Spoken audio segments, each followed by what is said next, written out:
Marrakech la belle, Marrakech la mystérieuse, c'est ici que commencent et finissent toutes nos aventures. Je suis sur la célèbre place Jemaa El Fna, un endroit incontournable du tourisme marocain où des millions de touristes se pressent chaque année.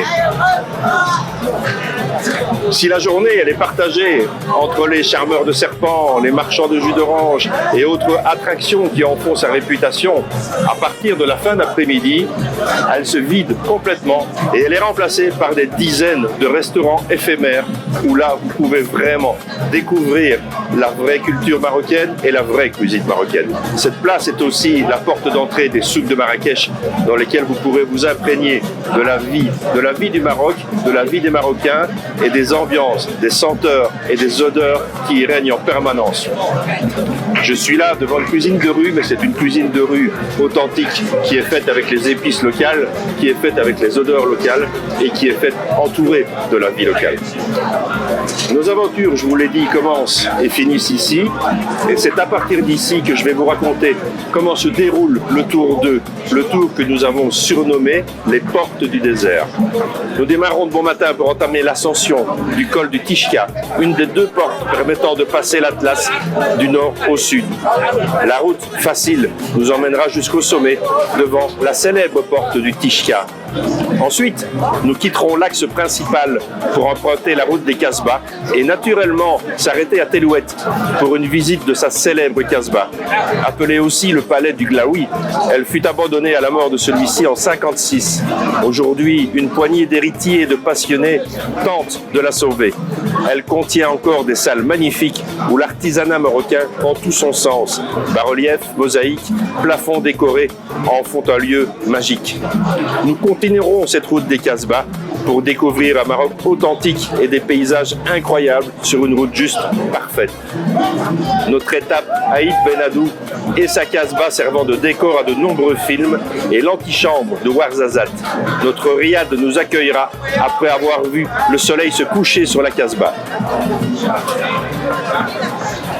On va attaquer une des étapes majeures de cette semaine, une petite liaison par la vallée des Roses où, au printemps, on peut assister au pressage de ces fleurs et voir la conception des nombreux produits qui en découlent.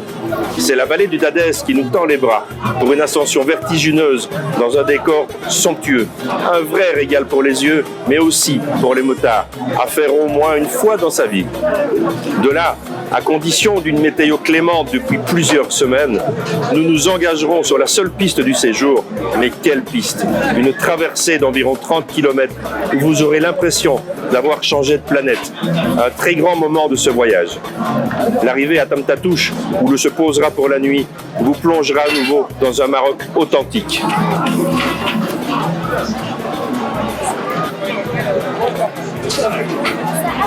En quittant Tamtatouche, nous traverserons les gorges du Todra le matin, dans une belle lumière qui mettra en relief cette faille dans laquelle vous roulerez.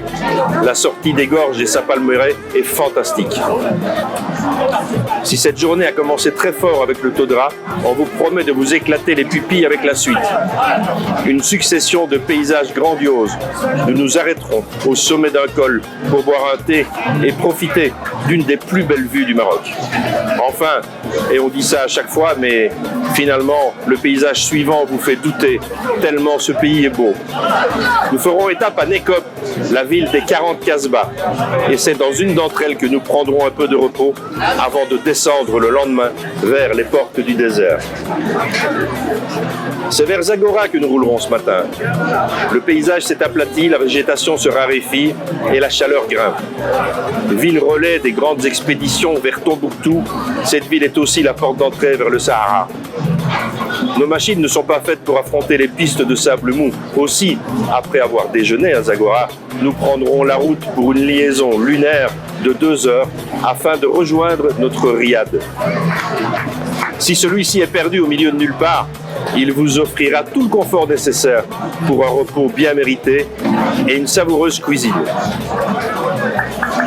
Une étape courte nous fera quitter le désert, mais par la grande porte, en route vers Ouarzazate, nous traverserons à nouveau toute la magie des paysages marocains. Encore une fois, les qualificatifs manquent, tant les vues sont époustouflantes, les routes en parfait état, l'absence de circulation, bref, un vrai régal. Notre arrivée en tout début d'après-midi dans un riad atypique vous permettra, après le déjeuner, d'aller, pour ceux qui le souhaitent, visiter les studios de cinéma de Ouarzazate.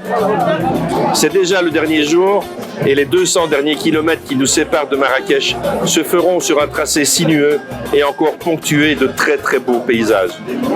Voilà, résumé en quelques minutes, à quoi ressemble une semaine en notre compagnie. On fait plus de 1200 km sur une semaine, sur des routes fantastiques, le tout dans une ambiance familiale. Ce sont des vacances à moto, ça reste accessible au plus grand nombre, une certaine expérience est quand même requise. J'espère partager cette expérience avec vous et à l'avenir peut-être se retrouver ici ensemble pour discuter de cette semaine que nous aurons passée sur les routes marocaines, partager quelques brochettes avec des souvenirs plein la tête. On se revoit très bientôt et gaffe sur la route.